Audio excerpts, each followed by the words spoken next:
Hi, this is Tim of the 1916 Company. Welcome and thanks for logging on. If you love this watch, email me, Team Mosso at the1916company.com for purchase pricing and availability questions concerning this watch.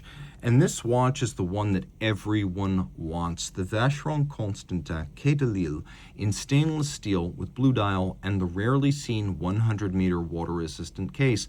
When the model debuted in 2008, it was too much, too big, too expensive, too complicated, too weird because of unique anti-counterfeiting graphics used, and also the method of ordering it by customizing the watch was too complicated. People want something that is great and iconic, and luxury is about setting a standard, not creating a non-standard watch, but creating one watch that everyone wants.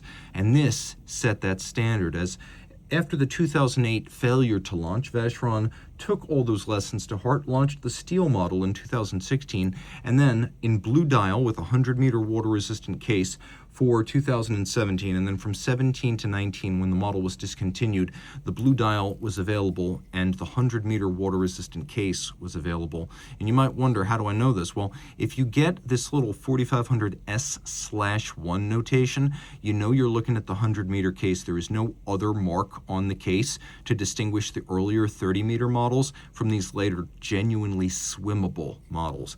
It's still a big watch, though, in steel, 41 millimeters in diameter, 12.4 millimeters thick, lug-to-lug, 49.8, with an oddball 23 millimeter spacing between the lugs. It fits my wrist, though it is big. I'd say if your wrist is my size or larger, game on. If your wrist is smaller than mine, you're going to look for a smaller watch. So it's not super thick, and it will fit underneath a dress cuff. So if you want to wear it casually or put it on leather, you've got the option of dressing it up or dressing it down. And I will show you one of the features that makes that easier in a moment, but the important thing to note is it will fit under a cuff, whether you wear it on rubber or you wear it on leather. And you can see that it fits quite nicely, although we're at the limits of what's possible. The strap is very substantial.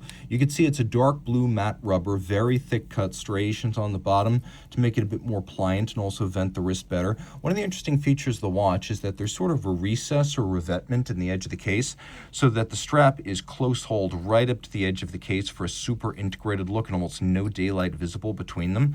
Taking a look at the buckle itself, I told you that it's not that hard to swap the strap, and one of the reasons here is that we have a system that allows us to quickly and easily remove the buckle from the strap, just like that. And you can see how there's a ceramic spring-loaded pin snap in there, so the metal can never wear that down and reduce its tolerances. And then you just put it back on, you twist it into place, easy to do. Twin trigger release, it can't pop open accidentally. It's got the Maltese cross buckle. It's also got the Maltese cross motif internally with media blast and polish, so it's a good-looking buckle. And a very convenient one as well. We'll jump over to the case now. Take a look at the fascinating tiered lugs. We have a combination of satin and polish here, and quite a few different facets, creases, and curves. It's nothing if not nuanced. Taking a look at the crown, although it's a 100-meter water-resistant watch, it does not feature a screw-down crown. You can also see that the watch does not feature hacking seconds, and that's pretty much the only feature it doesn't have. We'll pull the crown out real quick now. You can see that it uses an unusual orbital date where the disc itself doesn't move, but the index does. That's very handy. You can also see, when we turn out the light, that the watch is quite well loomed. So being steel, automatic, 100 meters, well loomed, this is a true sports watch. Also take note that we've got a medley of different focal planes. We've got a crystal cover of the date disc, and that is actually smoked. Then we have the primary sapphire over that. And if you look at the hands themselves, you can see that they are matte finished. That we also have a little bit of almost like a chapter ring or a sector style outboard between the numerals. Also take a good look here.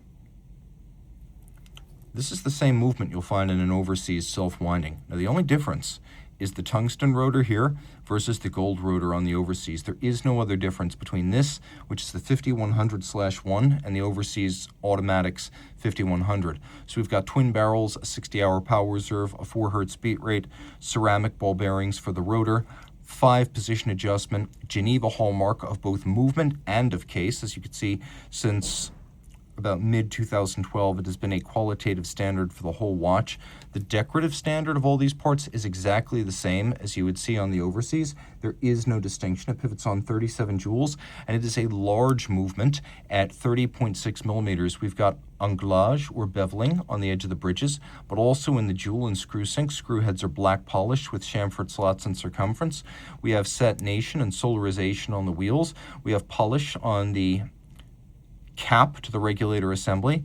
We have KIF shock protection, and you can see that there's snailing on the bridge for the escapement below the balance, which beats at 4 Hertz. Geneva hallmark, and these lovely narrow but still luminous stripes. It's a glorious looking movement. So this is probably the lowest you can possibly pay for a modern in-house caliber Geneva seal Vacheron Constantin watch.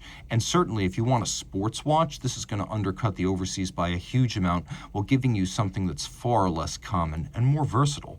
So reach out to Team Mosso at the 1916company.com for purchase and pricing details.